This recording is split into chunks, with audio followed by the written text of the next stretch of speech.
Hi there, it's Phil again. Glad to have you with me.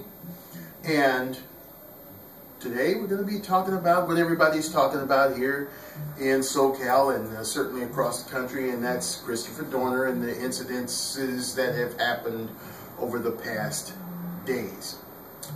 You know, as I look at this story, I can't remember a story that's had so many twists and turns in recent history. Certainly not one that has involved as many agencies as this one has at such an early stage of the incidents. We're talking U.S. Marshals, we're talking FBI, we're talking LAPD, Riverside PD, Torrance PD. I'm surprised that the CIA and the Secret Service isn't down here. Even heard talk of using today's high technology to hunt down Dorner, that being face recognition implemented in drones to fly around the city to try to find the guy, which is total lunacy. I mean, I look at cases like Scott Peterson, Richard Ramirez, John Wayne Gacy, all of these people. I don't remember such tenacity, or such just passion in those cases. And that's because probably we're facing that old double standard here. If everyday citizen gets killed, yeah, they try to find the perp. But let a police officer get killed and they drag out everything, including the kitchen sink, to try to bring this person down. But I think it's a little bit more than that for Christopher Dorner. And you might ask, well, why do you say that? Well, at first, it was just him against the LAPD. And even, at the onset of that, there were some weird things that were happening. Now, were these weird things by design or by accident? What I'm referring to is that police officer's badge and identity that was found down San Diego way. Now, when I look back, even if you look at it on telly or in the movies, or if you read about it in the actual newspapers of some actual case, if a police officer is under scrutiny or has been dishonorably discharged, first thing they do is take the badge, the identification, and the firearm. Now, as we know that life imitates art and art imitates life, I would kind of figure that this is really happening, because if you're going to dishonorably discharge somebody, you wouldn't want them having your agency's ID on them, or the badge, or certainly the firearm, because you don't know what this person is going to do with it. So you take it. Why wasn't that the case in this case? Why would he still have his ID? Question. Then there's the fact that there's this evidence supposedly that has now come to the forefront from some sports store or sporting goods store, where he was in there buying scuba gear. And with the news media saying, oh, well, the police have it and now they know what he wants to do. Well, that's kind of crazy, because he's buying scuba gear. Obviously, he is a diver, or he wants to go swimming and go underwater. What does that tell the police? If he'd been there buying rifles and ammunition and guns, yeah, they could probably put two and two together and say, well, yeah, we kind of have an idea that this guy wants to go and kill people or kill something, okay? And as the account has it, it didn't say that Chris Dorner went and beat somebody to death with scuba tanks, these three people that he allegedly killed. He didn't beat them to death with scuba tanks, he shot them. So, this is crazy. But all of these agencies are involved, and they're doing all these man hours and all this overtime, and, to make us all safe. Okay, cool, but when I read the manifesto, it didn't say that he was coming to kill Phil Taylor Jones, or maybe you or whoever's watching the video, unless you are LAPD and or their family members. That's who he's after. He knows who he wants. So all of this spreading, you know, this hype and this fear factor that, you know, he's up behind every bush or behind every car or behind every building trying to get you, that's bull crap. Okay. Now there's the fact that, well, we already figured that this is not going to be hands up, surrender, bring you to justice. This is going to be a shoot to kill, shut your mouth up, shut you down so that our playhouse doesn't get torn down, LAPD mentality. You can tell that by them shooting up the two ladies, one being 71 years old or maybe a little older if I'm not accounting right, and her daughter. And then just a few blocks away from that, they took out another guy's vehicle and almost shot him. There were bullet holes in the windshield, you know, thinking that he was Dorner. So this isn't one of those step out of the car with your hands up sort of deal. If they find this guy, we know he's dead meat, they know he's dead meat, and he knows he's dead meat. So there's no bringing to justice. So just throw that out of the wash bucket. Now you have people that aren't really connected with the case offering huge sums of money. One being our wonderful mayor, Mr. Antonio Villaraigosa, offering $1 million. Here's my question for you, Tony V. Where are you getting this $1 million from? Is it coming out of my pocket? Is it coming out of the other taxpayers' pockets here in LA? Because last I heard, LA, Los Angeles, is in a serious financial crisis. Not too long ago, we had to lay off city workers. We had to lay off, we had to cut back the police department. We had to cut back the fire department. There were people that were concerned that the response times for these first responders was going to be critically threatened because of these budget shortfalls. Streets not being cleaned as they were because of budget shortfalls. Where are you getting this $1 million from, pal? And 2 city council members, they're even throwing their $100,000 hat in the ring. Yes, another reward for $100,000. Together, $1.1 million for a guy that's killed 3 people, and we're not even sure he did that. And not to impugn or demean anyone's sorrow that has lost a loved one within this incident, you look at other crises where people have killed 9, 10, 11, 12, 13, 14, 15 people. And it has never taken off with the velocity this one has. I mean, this one's taken off with the velocity of a space shuttle or Concorde. It's bringing me to the point as, is it just about the LAPD now? I think not. Not when you got old Villaraigosa jumping in there and the city council. What I think is that Dorner, while he was uncovering, you know, and gathering up his goods and his evidence, he opened a Pandora's box. I think there's crookedness going on all the way up from the LAPD all the way up to the mayor's office. Because why would he, the mayor, be so willing to jump in to the tune of $1 million? Another thing to think about. What are you scared of? Are you scared that Dorner's going to be coming over there and, you know, having a bullet with your name on it? Because you were involved in the crookedness?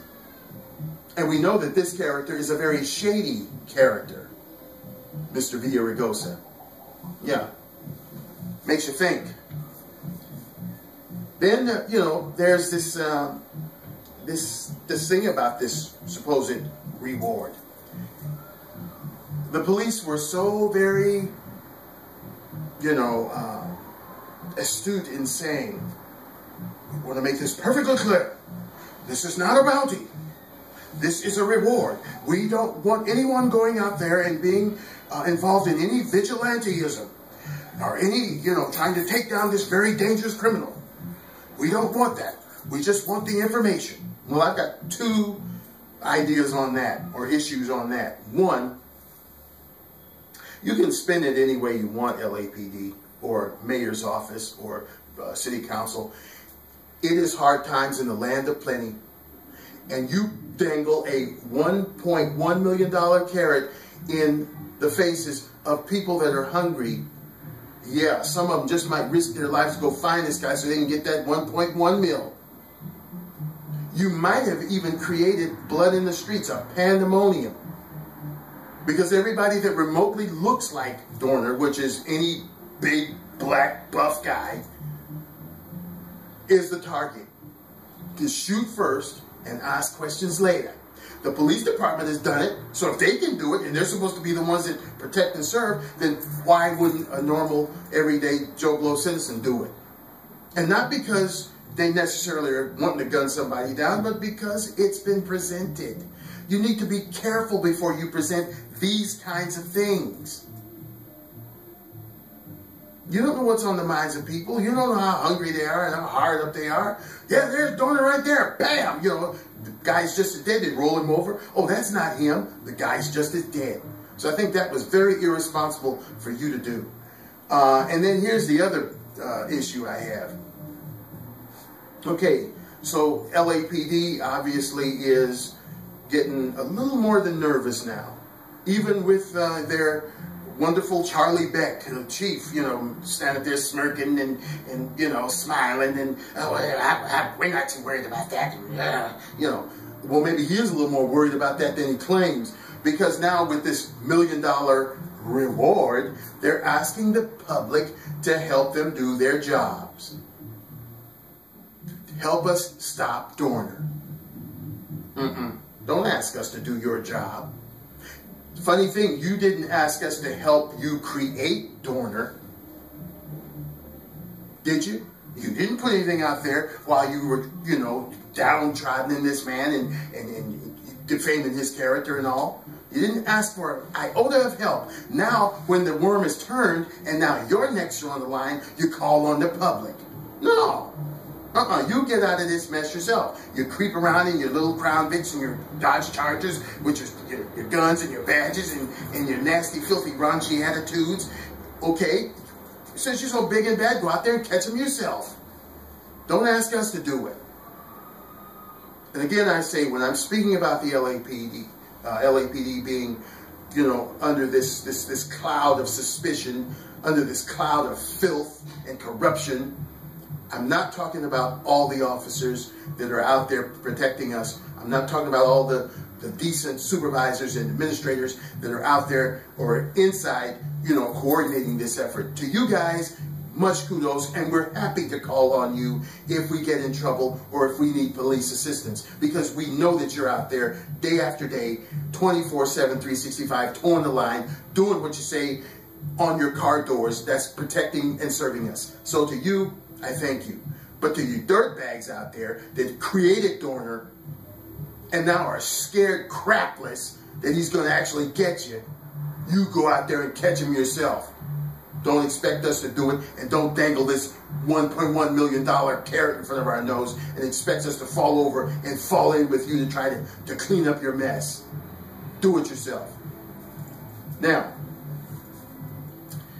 I've been looking at the Facebook thing, the Twitter thingy, and, you know, just feeling the actual pulse of what people are thinking. A lot of people think that Dorner skipped over to Mexico, especially in light of the fact that it's been about 5, maybe 6 days since he actually, you know, went on the attack. And, well, maybe the Mexican police will get him. They can't even take care of the people that are coming over the border and skipping out of their country. So I don't think Dorner has a problem with that, even if he was over there. But the reason I don't think Dorner would be anywhere but here is, per his manifesto, he wanted to make a statement. How can he make that statement if he's in another country, you know, swilling beer and kicking them, tilting them back? He's here somewhere, looking at the news media, probably doing the Facebook and Twitter thingy like everybody else, getting the pulse of what's going on, planning his next attack, if indeed he needs to make one. See, he's already gotten the attention of everybody in the country, especially those here in California, specifically us here in SoCal. So if his aim was to bring attention, bring to the light the corruption and the crookedness that's in the LAPD and beyond, maybe even up to the mayor's office, he's done that. So he probably doesn't need to kill again. I sincerely hope that's the case. He's already done enough damage. But having that in mind, I think now, since there's been a few days and we can kind of hype down what's happened and separate the murders from the actual reason by which the murders occurred, I think most of us now are beginning to think about what drove Dorner to do what he did. Because before this happened, nobody ever knew, the vast majority of us had never heard of Dorner. We wouldn't have known him if we bumped into him on the streets. So, you know, I mean, okay, he did have his problems with racial, you know, problems when he was in school. Yes, he even initiated a few of those fights. But again, as per the manifesto, we don't know the total magnitude of what the man went through as a child, a young preteen, maybe teen, up to where he was now. He, as many words as the manifesto was, he didn't put his whole life story down there. So there's a lot of pieces missing from his story. You can kind of surmise what he was going through at the time when he did what he did. I know I can, as a pretty big, you know, black guy that was involved in sports in elementary, middle, and senior high school, and in college also. The racial things that can come out when you can do things maybe a little bit better than somebody not necessarily of your racial origin. So I know what the man must have been going through. But I think people now are sort of saying, okay, why did he do it? Was he pushed into it? Did he just, is he some kind of psychotic nut? Well, if that were the case, I think we would have heard from Dorner far, you know, sooner than we have. So I'm thinking, yeah, he was pushed into it. And that's my other point. We know that on any job that is out there, there are supervisors, there are administrators that can be wonderful people that can help this well-oiled corporate machine or private industry machine go to its fullest potential. Again, I thank those people, I applaud those people. But anybody knows you'd have to be a fool, a blatant idiot not to realize that there's a flip side to that coin. And there are some dirty, rotten, sadistical, overbearing and domineering CEOs, supervisors, administrators out there that lord it over the average worker, making them feel like crap, making them dread getting up to go to work no matter how much they may love the job, having to deal with that overbearing bastard that's on the job that's going to push you and put you in a damned if I do or damned if I don't situation. They're out there. And those are the people that created this Dorner and others to follow. And that's what scares the crap out of me. They're still out there doing that from day to day on these jobs. And if somebody who isn't of a mindset to say, well, screw you, I'm going to do the best I can with what I have, where I am, those who are at the limit and ready to snap, they may become the next Dorner. That's what scares me. Okay, we know he's out there. He's already done what he's done. We know how to maybe watch out for him or try to capture him, what have you. But what about the upcoming ones that may be created by this? And that could be extra jobs right there. Having somebody to go in and kind of, you know, see what these CEOs are doing, see what these not really CEOs, but see what these supervisors, these administrators are doing. I've been around crummy administrators. I know what they can do. I know how they are. They're in every job you can think of, from your local Starbucks all the way up to the highest job you can think of. And they're doing this stuff to people every day, the rank and file. So this is what is on the table. What made him do what he did? And how can we clean it up? Corruption is everywhere you look. So, I mean, even to look for ways to clean it up, you may have to get some corruption out of the way in order to do that. But when you look at Dorner and what he's done or allegedly done, you have to think, this thing has taken twists and turns. But the biggest turn that really kind of got me was yesterday when I was looking at the news, who sort of broke in on regular programming to say something could have said on the, evening news about him being charged. Okay, again, I'm not professing to know all the inner workings of legal stuff. I'm not a legal. I don't know the inner workings of the police department. But based on past incidences, past occurrences, you first apprehend the person. Now, that's either by the law enforcement agency actually cornering him and, putting the cuffs on him, putting him in the car, bringing him in. Or if the person has conscience and, just goes and say, hey, I understand you're looking for me. I did so-and-so. Here I am, hands up.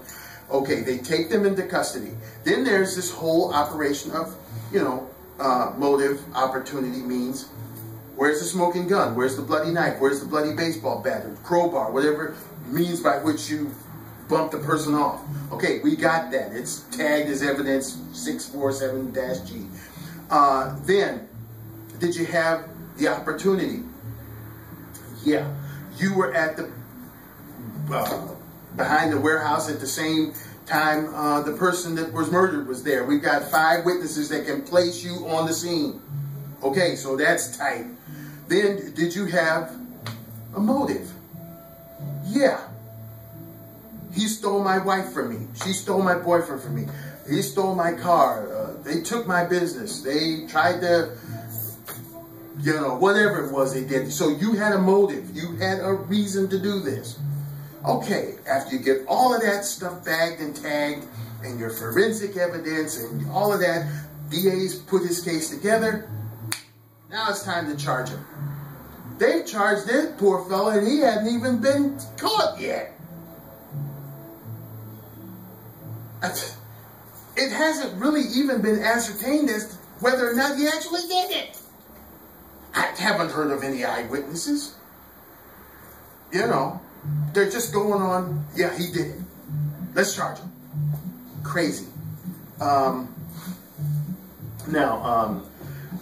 thing that kind of strikes me funny, after all of this stuff about Dorner this, Dorner that, Dorner the other, not one person, except for an officer that he looked up to and idolized, he spoke some kind words about him, said he hadn't heard from him, until, from 2 years until like a week before all this stuff broke. He was the only one that spoke nicely. I haven't heard from the mother, the sister, cousin, grandmother, grandfather, uncle, nothing. So nobody likes Dorner but this one police officer? Nobody has been willing to speak on his behalf? I mean, if you even go back to the time when the Stowe was beaten at Dodger Stadium and the LAPD, that debacle they made by snatching up the wrong guy, they had the little tattoos here. They snatched him up because he looked like a composite drawing of some people that saw. So they snatched him up and threw him through the ringer. Even his people spoke for him. So nobody likes Dorner, I guess. Nobody has a good word to say about the fellow one way or the other. I find that strange. In closing, I have to say something about our wonderful news media. They have taken this story, as they take many stories, and they spin it in such a way that this man has been convicted, tried, and awaiting execution just by the way they report the story. I think they need to be more responsible, stop being media whores. Yesterday, I looked at telly. I was expecting to see a program. Channel 4 was the only one out of the 3 national to have this business on about him being charged.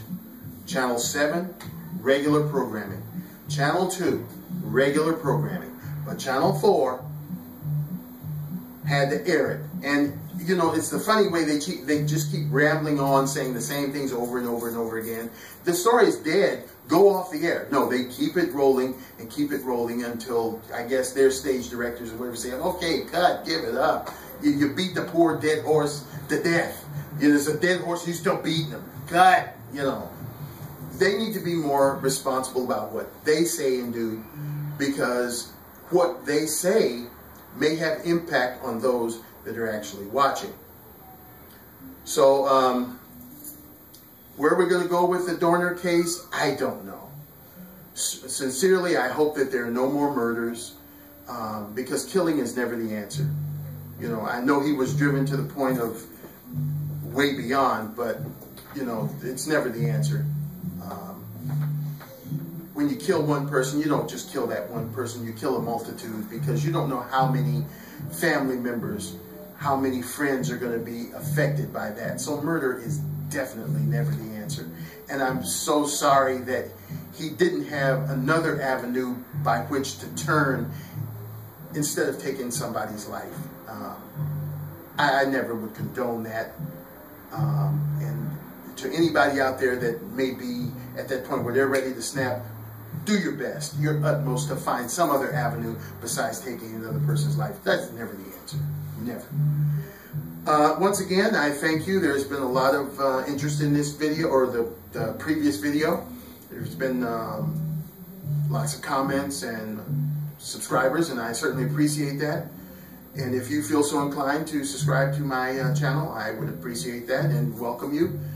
As always, I try my level best to bring a common sense approach to today's stories. May not always be right, don't profess to be, but I try to look at things, you know, real, because that's the way life is, it's real. Until next time, I want you to do your utmost to stay safe and take care. Till we meet again, bye-bye now.